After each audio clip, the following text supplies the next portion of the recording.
కుటుంబాలు నిరాశ్రయులు అయిపోయి ఇండ్లు మునిగిపోతే కిషన్ రెడ్డి గారు చిల్లి గవ్వ కూడా తీసుకురాలి. ఆనాడు హోంశాఖ మంత్రిగా డిజాస్టర్ మేనేజ్మెంట్ ఆయన చేతిలో ఉన్న సికింద్రాబాద్కు చిల్లి గవ్వ దేలే.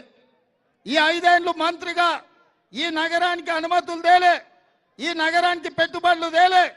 ఈ నగరానికి వస్తున్న పెట్టుబడులను నరేంద్ర మోడీ బెదిరించి గుజరాత్కు తీసుకెళ్తుంటే అడ్డుకునే ప్రయత్నం కూడా కిషన్ రెడ్డి చెయ్యలే.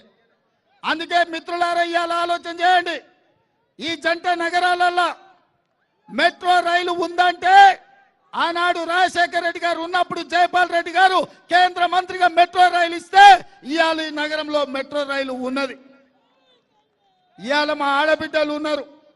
ఒకప్పుడు ఈ నగరంలో తాగడానికి నీళ్లు లేకపోతే పెద్దలు పి జనార్దన్ రెడ్డి గారు, దానం నాగేందర్ గారు, అంజన్ కుమార్ యాదవ్ గారు సెక్రటేరియట్ ముందల ఎప్పుడు కాలికుండల ప్రదర్శన చేసి కొట్లాడి కృష్ణానది జలాలను హైదరాబాద్కి తేవడమే కాదు, గోదావరి జలాలను కూడా హైదరాబాద్ నగరానికి నీళ్లు తీసుకొచ్చి ఈ దాహార్తిని తీర్చింది కాంగ్రెస్ పార్టీ.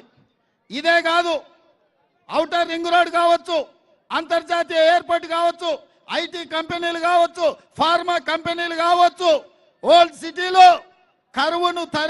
కర్ఫ్యూను తరిమి ప్రశాంతత తీసుకొచ్చి హిందూ ముస్లింలు బాయ్ బాయ్ అని చెప్పి పీర్ల పండుగల మనం గణేష్ పండుగల వాళ్ళు పాల్గొనేటట్టు మత సామరస్యాన్ని పెంచి పోషించింది, మత సామరస్యాన్ని కాపాడింది కాంగ్రెస్ పార్టీ. అందుకే మా మైనారిటీ సోదరుల ఆశీర్వాదంతో ఆనాడు ఆసిఫ్ నగర్ లో గెలిచిన మా దానం నాగేందర్ ఇయాలటి వరకు గెలుస్తున్నాడంటే క్రిస్టియన్ మైనారిటీ, ముస్లిం మైనారిటీ, హిందువులు, సిక్కులు వాళ్ళ కుటుంబ సభ్యుడిగా దానం నాగేందర్ను చూసిండ్రు కాబట్టి ఆటుపోట్లను ఎదుర్కొని గెలిచి నిలబడ్డాడు దానం నాగేందర్. పేద ప్రజలకు బస్తీలలో అండగా నిలబడి ఇవాళ నేను మొత్తం చూసిన ఎవరన్నా బెంచ్ కార్లలో వచ్చిన వాళ్ళు ఉన్నారేమో అని.